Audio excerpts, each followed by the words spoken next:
I've realized something. I have been waiting for my life to feel ready before I actually start showing up for it. But I don't want to wait anymore. So this is me starting over this summer.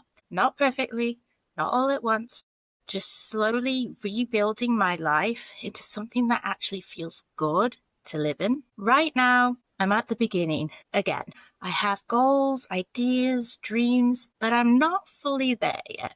I want to become a full-time content creator, build up my income, improve my health, travel more, and live a more intentional life. But I'm doing it from scratch. I realized I was overthinking everything.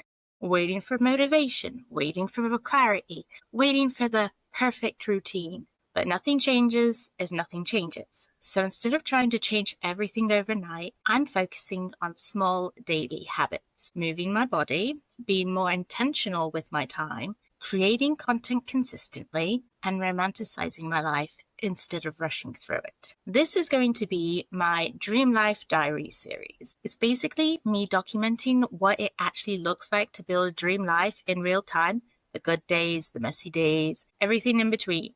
So if you're also in a season of starting over, you're not behind, you're just beginning. And I hope you join me on this journey.